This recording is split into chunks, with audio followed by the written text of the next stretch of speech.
저는 한국 사람들이 가지고 있는 그 아침 인사, 예전에 가졌던 아침 인사하고 그 다음에 속담이 있죠. 속담을 이렇게 들으면 어떤 속담은요 좀 약간 애잔한 느낌이 드는 속담이 있습니다. 한국 속담 중에 이런 게 있죠. 금강산도 식후경이다. 무슨 말입니까? 아무리 볼거리 놀거리가 있어도 먹지 못하면 다 허당이다 라는 뜻이죠. 또 이런 속담도 있습니다. 목구멍이 포도청이다. 목구멍이 포도청이다. 무슨 말입니까? 먹는 게 중요하고 목숨과 같다는 거죠. 먹는 것이 목숨과 같다. 이 말을 가만히 생각해 보면요, 먹기 위해서 산다 이런 뜻이 될 수도 있어요. 먹기 위해서 산다. 또 먹는 것이 절대적으로 부족했던 보릿고개 생겼다고 하는데, 보릿고개를 넘기면서 사람들의 인사가 달라졌습니다. 뭐라고 인사했냐면, 뭐라고 인사했습니까? 아침에 사람들을 동네에서 만나면 뭐라고 인사했습니까? 식사하셨습니까? 이렇게 물었죠. 밥 먹었냐는 거죠. 밥 먹었냐. 여러분, 우리네 한국의 정서 속에서 참 먹는 문제가 너무나도 절실했다는 걸 느낄 수 있고, 먹는 것이 해결 안 되면 인생의 문제가 다 해결이 안 되는 것처럼 느껴진다는 사실이죠. 그 김지아 시인이요, 밥이라는 시를 썼는데, 그 밥이라는 시에서 이렇게 표현하고 있습니다. 밥은 하늘입니다. 하늘은 혼자 못 가지듯이 밥은 서로 나누어 먹는 것, 이렇게 말했어요. 김지아 시인은 인생의 그 어려운 삶의 그 과정들을 겪어가는 한국의 격동의 그 시대를 표현할 때 밥이 하늘인 시대가 있었다는 것이죠. 너무나도 이 밥이 소중하고 정말 생명을 연장하기 위해서 밥을 절실하게 구하는 시대가 있었다는 것이. 그래서요, 이 말을 패러디해서 제가 청년 시절에 한국의 개그맨이 이 말을 해서 시트를 쳤는데, 이 개그 프로가 뭐냐면 밥 먹었어요 라는 프로예요. 거기에 보면은 이 개그맨이 그 상대 개그맨과 이야기를 합니다. 이야기를 하다가 자기가 말문이 막히면 대뜸 하는 말이 그거예요. 밥 먹었어요? 이런 이 말을 하는 거예요. 그러면 뭐라고 대답해야 되는데 맨날 밥만 먹는 것도 아니고 뭐라고 대답을 잘 못하는 겁니다. 그렇게 있다가 이 밥 먹었어요 맨날 이 말을 듣는데 그 다음 말이 대사가 안 이어지고 웃고 끝났거든요. 근데 이 개그맨이 밥 먹었어요 이 말을 딱 듣고 신의 한 수를 생각해냅니다. 그 신의 한 수가 뭔지 아십니까? 이 개그맨이 밥 먹었어요? 라고 물었을 때 딱 한마디를 던집니다. 뭐라 그러냐면, 야, 너는 시도 때도 없이 먹냐? 이렇게 말했다는 거예요. 너는 시도 때도 없이 맨날 밥만 생각하고 밥만 축내고 그렇게 살아가냐? 라고 물었다는 것이죠.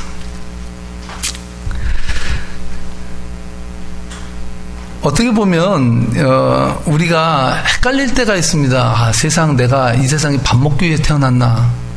아니면 살기 위해서 먹나? 이것이 어떻게 보면 우리 인생의 최대의 고민이고 문제라고 생각합니다. 근데 솔직히 우리가 생각해 봅시다. 여러분, 먹기 위해서 살아요? 살기 위해서 먹어요? 살기 위해서 먹는다는 건 좀 고상한 표현이고요. 가만히 제가 성도님들이나 주위의 친구들이나 말하는 대화의 화두를 보면요, 거의 반 이상이 먹는 얘기더라고요. 이걸로 미뤄봐서 고상하게는 살기 위해서 먹는데 솔직하게 말하면 먹기 위해서 하는 것 같은 그런 인상을 받지 않을 수가 없습니다. 지금 보여드리는 이 작품이 있는데요, 전 이것을 작품이라고 감히 표현하는데, 여러분, 이 작품이 뭔지 아십니까? 이 작품이 아주 유명한 작품인데, 좀 예술적 감각과 지식이 없이는 도저히 이 작품을 이해할 수가 없는 작품입니다. 많은 사람들은요, 이 작품을 눈여겨보지 않을 거예요. 그러나 저는요, 저 작품을 보고 많은 감동을 제가 받았습니다. 저 작품은요, 그 이효원 작가가 만든 작품인데, 제가 이효원 집사님 병원에 우리 성도님들과 함께 문병 갔다가 저 작품을 보고 제 아내에게 그랬습니다. 저 작품을 빨리 찍어라. 저게 나중에 유명해질 것이다. 이렇게 생각을 가지고 제가 저 작품을 찍었습니다. 여러분들은 저 작품을 볼 때 뭐 일개 펭귄 5마리 만들어 놨구만 이렇게 생각할 수 있어요. 그런데 제가 요즘 책을 보는 중에 것 가운데 난처한 미술 이야기라는 책이 있거든요. 그 난처한이라는 그 말은요, 난생 처음 한 번 공부하는 이라는 말이에요. 그래서 난처한 줄여서 말하는데 난처한 미술 이야기예요. 이 책에서 말하는 것이 있는데 뭐냐면요, 우리가 그 유명한 피카소나 유명한 뭐 고갱이나 이런 사람들의 작품을 보고 뭔 뜻으로 그렸는지 이해가 안 가는 것은 다 이유가 있다는 거예요. 무슨 이유 때문에 이해를 못할까요? 첫째, 그 작가가 가지고 있는 세계관, 미술 세계나 인생 세계관을 우리가 모르기 때문에 그래요. 두 번째는 뭘 모르냐? 그 작가가 살았던 세상, 그 삶의 그 시대의 문화적 배경을 이해하지 못해요. 세 번째는 그 작가가 살았던 삶의 그 형태, 방식, 그 철학적 사고들, 그것을 우리가 이해하지 못하기 때문에 그 미술을 이해할 수 없는 것입니다. 그래서 이 난처한 미술 이야기에서는요, 그 작가가 왜 이 그림을 그렸는지, 이 그림을 통해서 이 시대의 어떤 아픔을 이야기하려고 했는지, 그것을 설명해 주는 거예요. 설명을 받고 나면 그 작품이 새롭게 보이기 시작한다는 것이죠. 저는요, 이효원 집사님이 만든 저 펭귄 5마리가 저에게 작품으로 다가온 이유가 있어요. 그것은 뭐냐? 저는 이효원 집사님의 삶을 잘 알잖아요. 이효원 집사님의 그 가지고 있는 마음속의 열망을 제가 알잖아요. 전예가 되고 나니까 저렇게 만든 펭귄 5마리가 새롭게 살아서 저에게 말을 걸다라는 사실이죠. 여러분도 잘 아시듯이 이효원 집사님이 신장 이식을 받으셨는데 약간 문제가 생겨서 병원에 입원하시지 않았습니까? 그래서 신장 이식 받은 것이 잘못돼서 다시 신장 투석을 하고 계시잖아요. 얼마나 고통스럽습니까? 저는 신장 투석을 받아보지 않았기 때문에 그 고통을 저는 이해하지 못해요. 그러나 제가 의학 사이트에서 신장 투석이 얼마나 고통스러운지에 대해서 제가 글을 보았기 때문에 그것이 정말 죽음 앞까지 가는 정도의 고통이 심한 그 과정이라는 것을 저는 알거든요.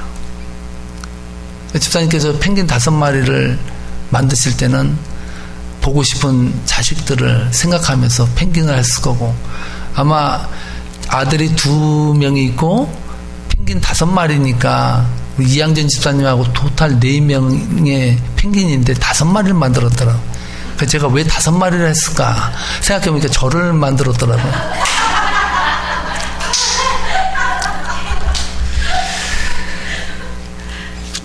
신장투석이 그 고통스러운 것을 이해하고 만들어진 펭귄을 여러분들에게 제가 설명을 했습니다. 여러분, 저 펭귄에 대해서 여러분은 어떠한 생각이 다시 들던가요? 다르잖아요. 삶이라는 것은, 인생은 그 인생의 스토리를 어떻게 해석하고 그것을 우리의 삶 속에서 그것을 투영하느냐에 따라서 아름다울 수도 있고 저주스러울 수도 있고 슬플 수도 있고 새로울 수가 있다는 사실이죠. 이 세상에 창조는 없습니다. 이 세상에는 새로운 해석이 있을 뿐이에요. 저는요, 저 펭귄 5마리를 보면서 생각난 것이, 인생은, 사람은 먹기 위해서 태어난 존재는 아니구나. 인생의 삶 가운데 고통이 있고 정말 힘겨움이 있지만 그 힘겨움을 극복하면서도 펭귄을 만들 수 있고 작품을 만들 수 있고 내 삶을 그려낼 수 있는 것이 인생이구나 라는 사실을 깨닫게 되었습니다. 저는 이런 의미에서 하나님 앞에 저는 영광을 돌려요. 하나님께서 창조하신 우리 인간을 하나님은 구체적으로 그렇게 만드셨거든요. 너 인생 이 땅에 내가 보냈을 때 먹다 오라고 보내지 아니하였다. 창조의 정신을 가지고 인생의 아픔과 어려움이 있지만 그것을 해석하고 아름답게 그것을 표현하면서 그렇게 하나님의 나라와 하나님의 창조를 너는 찬양하지 않겠느냐. 이래서 저희를 이 세상에 보냈다는 사실이죠. 이여름 교수가요, 빵만으로 살 수는 없다라는 책을 썼는데, 이 책에 보니까 그가 단적으로 이렇게 말합니다. 사람은 밥으로는 살아갈 수 없는 존재다라고 말합니다. 인생은 밥만 먹기 위해서 살아가는 존재가 아니다라는 말이죠. 그 증거로 그가 고대 유적에서 발굴한 유골을 통해서 우리들에게 설명해 주는데, 이라크 북부 자그로스 산맥의 샤니다르 유적이라는 곳에 가면요, 지금부터 6만 년 전, 그러니까 그 종으로 말하면 네안데르탈인이 살았던 그 6만 년 전이면 엄청난 오래입니다. 그 전에 살았던 그 유골을 발견했는데, 그 유골 가운데 신기하게도 꽃가루가 쫙 뿌려져 있더라는 거예요. 그래서 사람들이, 이 학자들이 이걸 가지고 연구를 했습니다. 아니, 이 유골 위에 왜 꽃가루가 이렇게 뿌려져 있지? 그걸 쭉 연구했는데, 이 유골 위에 꽃이 폈나? 근데 그것도 아니더라는 거예요. 쭉 연구해 봤더니 6만 년 전에도 그 죽은 자기의 동료나 이 사람을 위해서 거기 위에 꽃을 뿌려주는 예식을 그들도 가지고 있었다라는 것이죠. 학자들이 연구를 해봤는데, 벌이 꽃을 찾아서 날아가는 것은 본능이라는 거예요. 그래서 하나님이 만들어 놓은 세팅된 프로그래밍 된 그것을 통해서 꽃을 찾아서 벌이 날아가는데, 인간이 꽃을 찾고 인간이 꽃의 아름다움을 노래하는 것은 본능이 아니라 문화적인 학습이라는 사실이죠. 끊임없이 인간은 인생의 삶의 의미를 학습하고 의미를 다시 되새기고 디벨롭하면서 인간의 문화를 아름답게 창조해가고 번성해 가더라는 사실이죠. 그래서 인간은요, 문화적으로 밥만 먹고 사는 존재가 아니라 무엇인가 다른 것을 추구하도록 하나님께서 그렇게 세팅시키고 우리들을 이끌어 오시고 창조하셨다는 사실, 그 사실을 깨달아야 된다는 것이죠. 이러한 의미에서 오늘 본문 말씀은요, 그러한 사실을 한 사람을 통해서 부각시키고 지금 있습니다. 17절 말씀에 보니까 이렇게 말씀하고 있지 않습니까? 다 함께 17절 말씀을 읽어보도록 하겠습니다. 예수께서 길에 나가실새 한 사람이 달려와서 꿇어 앉아 묻자오되, 선한 선생님이여, 내가 무엇을 하여야 영생을 얻으리까? 오늘 보니까 예수님께서 길에 나가셨다 그래요. 그럼 그 전에 어디 계셨습니까? 집에 계셨어요. 그러니까 지지난주에 설교에서 제가 여러분과 함께 묵상하지 않았습니까? 예수님께서 제자들이, 어린아이들이 예수님께로 오는 것을 보고 제자들이 꾸짖으면서 오지 마라 라고 말할 때 예수님께서 화를 내셨죠. 그럼 뭐라 그랬습니까? 야, 너희들 애들이 나에게 오는 건 막지 마. 하나님의 나라가 누구예요? 저 아이들의 것이다 라고 예수님께서 선포하지 않았습니까? 그러고 난 후에, 그 말씀을 하신 후에 길에 나가셨어요. 길에 나가셨는데 그 길 가운데 가서 보니까 한 사람이 예수님께 갑자기 막 확 달려와가지고 그 앞에서 무릎을 딱 꿇었다는 거예요. 오늘 이 복음 말씀 마가복음 10장 17절로 18절 말씀을 우리가 입체적으로 해석할 수 있는 이유가 있습니다. 그것은 공간복음인 마태복음, 마가복음, 누가복음에서 똑같이 이 한 사람에 대해서 조명해 주면서 다각도로 입체적으로 우리들에게 이 한 사람에 대해서 이야기를 해주고 있거든요. 그 이야기를 쭉 들어보면요, 마가, 누가복음, 마태복음에서 다루고 있는 이 한 사람이 어떤 사람이냐에 대해서 말해주는데 똑같이 공통적으로 이야기하는 한 가지가 있어요. 그게 뭔지 아십니까? 이 한 사람이 부자였다는 거예요. 부자. 아주 부자였습니다. 마태, 마가, 누가가 그려내고 있는 이 사람의 공통점은요, 이 사람이 아주 부자였는데 오늘 마가복음에서는 그 부자가 한 사람이다. 그 한 사람이 부자다 라고 표현했고요. 마태복음에서는 이 사람이 몇 세대는 사람인가를 말해주는데 이 사람이 청년이었다라고 말하고 있어요. 청년이면 결혼했습니까? 안 했습니까? 결혼 안 했죠. 청년이에요. 그렇다면 문규는 청년입니까? 장년입니까? 청년인데 결혼했으니까 청년 겸 장년입니다. 근데 오늘 이 본문에 나오는 이 부자, 이 사람은 청년이었다는 것을 말해주고요. 누가복음에 보니까 이 사람에 대해서 더 자세히 말해주는데 이 사람의 지위를 이야기해줘요. 근데 이 사람이 누구라고 말하냐면 관원이었다라고 말해요. 쉽게 지금으로 말하면요, 이 사람은 부자이면서 청년이면서 뭐예요? 관직을 가지고 있는 사람이었어요. 오늘날로 말하면 뭡니까? 금수저를 입에 물고 태어난 사람이에요. 청년으로 부자인 경우는 어떻게 부자이겠습니까? 받은 게 많으니까 부자겠죠. 그리고 관직에 올랐어요. 그 청년이 관료의 그 직위를 받았다면 뭡니까? 좀 머리가 돌아가는 사람이죠. 아주 지혜롭고 지식이 있는 사람인 걸 알 수가 있어요. 쉽게 얘기하면 요즘 말로 까도남 아닙니까? 까칠한 도시남자. 바로 그 사람이 바로 이 청년이었다는 것을 알 수가 있습니다. 무엇 하나 부족할 게 없어요. 자, 여러분 생각해 보세요. 돈은 부모로도 받은 것 그 자체가 엄청 많아요. 거기다 관직까지 젊어서 얻었어요. 그러면 이 청년에게 부족한 것이 있을까요? 없을까요? 이 세상 살아가는데 걸림돌이 없어요. 거침돌이 없어. 그냥 고속도로처럼 살면 되는 것 같잖아요. 그런데 그 청년이 예수님 앞에서 무릎을 꿇었다는 거예요. 전 오늘 이 시대 속에서 우리 청년들 가운데서 저는 이러한 모습을 보고 싶어요. 요즘 젊은이들 얼마나 잘 나갑니까?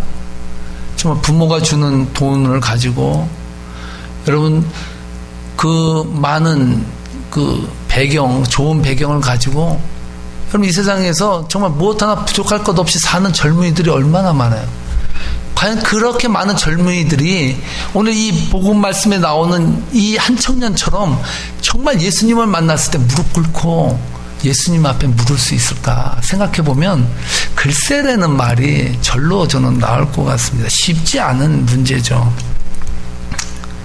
그런데 중요한 것 한 가지가 있어요. 이 청년이 예수님 앞에 무릎 꿇고 절을 하면서 구한 것이 있습니다. 무엇을 구했습니까? 이 사람이 재물을 구했습니까? 더 많은 재물을 내가 갖기 원합니다. 아니면 더 높은 관직을 얻기 원합니다. 아니면 더 큰 명예를 얻기를 원합니다. 이렇게 기도했습니까? 아니에요. 그거를 구하지 않고 있다라는 거예요. 무엇을 구했습니까? 예수님께 꿇어 엎드려서 이렇게 구한 거죠. 선한 선생님, 내가 어떻게 해야 영생을 얻을 수 있습니까? 전 이 질문이 너무나도 중요하다고 생각합니다. 전 그래서 오늘 이 설교를 이 영생이라는 이 한 가지 문제 키워드만 가지고 오늘 이 말씀을 저는 풀어가기로 작정을 했습니다. 예수님이 사시던 그 당시에는 두 부류의 종교 부류가 있었어요. 두 가지의 종교 부류가 있었습니다. 한 부류는 그 사두개인이라고 하는, 사독이라는 제사장의 후예라고 말하는 그 사두개인, 이 사두개인의 종교 리더들이 있었습니다. 이들의 특징은요, 영생을 믿지 않아요. 부활을 믿지 않아요. 그들은 이 세상이 끝 땡이에요. 이 세상 살다가 죽으면 땡, 아무것도 아니에요. 그것이 이 사두개인들이 갖고 있는 그 종교 체계였습니다. 그렇다면 여러분, 사두개인들은 어떠한 삶을 살기를 원할까요? 이 세상이 끝이에요. 두 번 다시 이 세상이 없어요. 그들에게는 현실의 문제가 목숨과 같았어요. 그래서 어떻게 하면 더 멋있게 살까? 어떻게 하면 더 부를 누릴까? 어떻게 하면 더 쾌락적으로 살까? 이것을 연구하면서 끊임없이 그 쾌락을 추구했던 사람들이 이 사두개인들이에요. 그러니까 현실에 완전히 몰입돼서 살아갈 수밖에 없죠. 왜? 현실이 끝인데 두 번 다시 이 세상에 우리는 발도 못 붙인다는데 모태로 여러분 고민하며 살 필요가 있겠습니까? 막 살죠. 부를 누리고 어떻게든지 착취하고 그렇게 살았던 사람들이 사두개인이에요. 그래서 사두개인들은요, 백성들로부터 칭송을 못 받았어요. 그들은 권력을 가지고 종교의 지도자가 됐기 때문에 권력을 얻고서 사람들을 착취했거든요. 그래서 욕을 바가지로 먹었던 사람들이 사두개인이에요. 반대로 바리새인이 있었습니다. 이 바리새인들은요, 부활을 믿는 신앙을 가졌어요. 그들은 이 세상이 마지막이 아니에요. 그들은 영생을 추구했습니다. 그러니까 예수님하고 논쟁할 때도 이 부활 문제 가지고도 여러분 논쟁했던 것에 부활이 있다라고 찬성표를 던졌던 사람들이 이 바리새인들이었거든요. 그들은요, 철저하게 인생을 살았어요. 왜? 하나님의 나라의 백성으로서 나는 이 땅에 어떻게 살 것인가에 물음을 던졌거든요. 율법을 철저히 지켰어요. 아주 그냥 금욕도 했어요. 완전히 금식도 했습니다. 그렇게 철저하게 살았기 때문에 사람들로부터 어떻게 했습니까? 존경을 받았어요. 야, 믿으려면 저 바리새인처럼 믿어야지, 저 사두개인처럼 저렇게 사꾼처럼 믿으면 안 된다, 이렇게 말을 했어요. 물론 바리새인이 가지고 있는 신앙도 문제가 있었죠. 예수님께 책망을 받았지만 자기가 삶을 살아가는 방법에 있어서는 영생을 믿기 때문에 철저한 삶을 살았다라는 것을 볼 수가 있습니다. 이렇게 두 부류가 있었던 것을 볼 때 이 한 부자 청년, 오늘 본문에 나오는 이 부자 청년은 어느 부류에 속했을 것 같아요? 당연히 바리새인의 계통의 사상을 가지고 살았다는 것을 볼 수가 있습니다. 저는요, 오늘 이 부자 청년이 예수님을 만나서 던진 질문을 한번 우리들에게도 적용해 보아야 되지 않을까 생각을 해봅니다. 여러분, 이 부자 청년은요, 절대 진리신 예수님을 만나고 그 앞에 무릎 꿇었습니다. 그러면서 예수님께 물었잖아요. 자, 그렇다면 여러분들에게 묻겠습니다. 여러분들이 진리신 예수님을 만났다고 한다면 여러분 그 앞에 무릎을 꿇고 뭐라고 물어보고 싶습니까? 여러분들 인생에 지금 여러분 살아가는 삶에 가장 문제가 되고 중심이 되는, 그리고 가장 중요한 이슈가 되는 그 화두, 물음은 무엇입니까? 모르긴 해도요, 아주 다양한 물음들을 예수님 앞에 드릴 것 같아요. 자녀의 문제로 고민하는 사람들은 내 자식이 언제 정신 차리고 하나님 앞에 바로 서며 은혜의 삶을 살까요? 이렇게 물을 수도 있고요. 또 내 자식이 어떠한 직업을 갖고 어떠한 성공을 과연 거둘 수 있을까요? 이러한 질문을 할 수도 있을 것입니다. 또 실태래 같이 얽혀버린 관계의 문제나 삶의 문제를 안고 있는 사람들은요, 이렇게 질문할 거예요. 예수님, 나의 실타래 같이 꼬인 이 꼬인 인생은 언제 풀리는 건가요? 이렇게 물을 수도 있죠. 또 어떤 분은요, 건강상의 문제로 하나님, 언제 저에게 치유의 은혜를, 하나님 회복의 은혜를 과연 주실 것입니까? 이렇게 물을 수도 있습니다. 중요한 것은 우리는 절대자이신 예수님 앞에서 우리는 매 순간마다 예수님을 만나고 산다는 것이죠. 어떻게 만납니까? 기도로 만나죠. 여러분들의 기도의 내용들이 여러분들의 삶의 인생을 결정하고 여러분들의 관심을 결정하고 여러분들의 삶의 목표를 결정한다는 사실입니다. 이런 의미에서요, 부자 간원이 예수님을 찾아와서 던진 질문은 대단한 질문 아닙니까? 이 부자 간원은 예수님 만나자마자 내가 어떻게 해야 영생을 얻느냐, 이터널 라이프, 내가 그 삶을 어떻게 하면 나는 얻을 수 있냐라고 고민했다는 거예요. 이건 전 대단하다고 생각해요. 젊은 사람들은요, 앞날이 창창하기 때문에 죽음이나 부활이나 죽음 이후의 세계에 대해서 전혀 생각을 하지 않아요. 근데 이 부자 청년은 인생을 살면서 그것을 고민했다는 것이죠. 여러분, 부자 청년이 우리가 다음 주에 살펴보겠지만 하나님의 진리로 나가는데 중요한 물음을 가졌지만 실패했습니다. 근데 중요한 것은요, 그러한 물음을 가지고 던졌다는 것은 중요한 거예요. 오늘날 이 시대를 살아가면서 그 문제도 던질 줄 모르는 사람들이 얼마나 많습니까? 제가 어릴 때 한국에서 가장 돈이 많았던 사람이, 저는 돈병철인 줄 알았습니다. 성이 돈씨인 줄 알았어요. 근데 나중에 알고 보니까 이병철이더라고요. 근데 하도 돈이 많으니까 사람들이 돈병철 그랬거든요. 저희 어머니도 매일 돈병철이 이번에 돈을 얼마나 벌고 이 말을 하셨기 때문에 저는 돈씨인 줄 알았습니다. 돼지 돈자. 그런데 이씨더라고요. 이병철이 그렇게 많은 돈을, 한국의 제일 갑부가 이병철 아니었습니까? 그 이병철이 그 노안으로 병이 걸려서 이제 죽음 앞에 서게 됐는데, 이 사람이 병상에서 자기의 비서를 통해서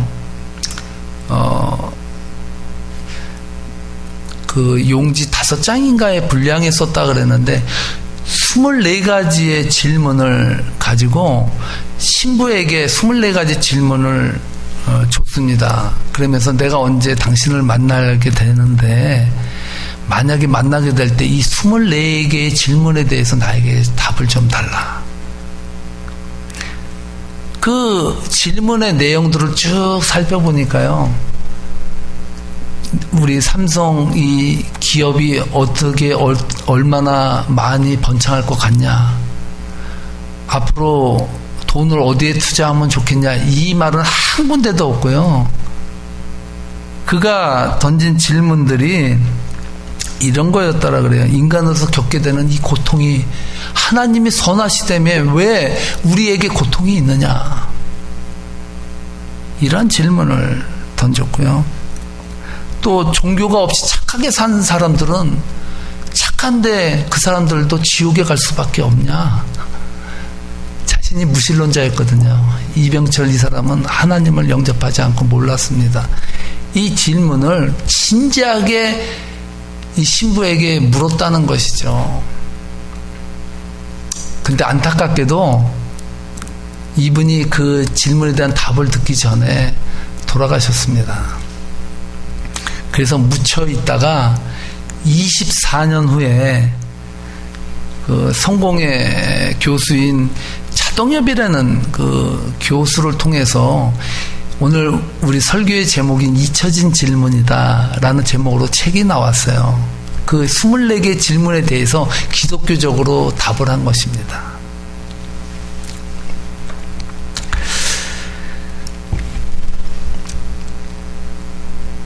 여러분, 저는요, 이병철 그 회장이 죽으면서 던졌던 24개의 질문에 대해서 24년 후에 잊혀진 질문이 24년 후에 차동엽이라는 신부를 통해서 대답되어졌기 때문에 잊혀진 질문이라고 그 제목을 제가 쓴 걸로 이해했는데, 저는 이것을 영적으로 좀 한번 생각해 봤어요.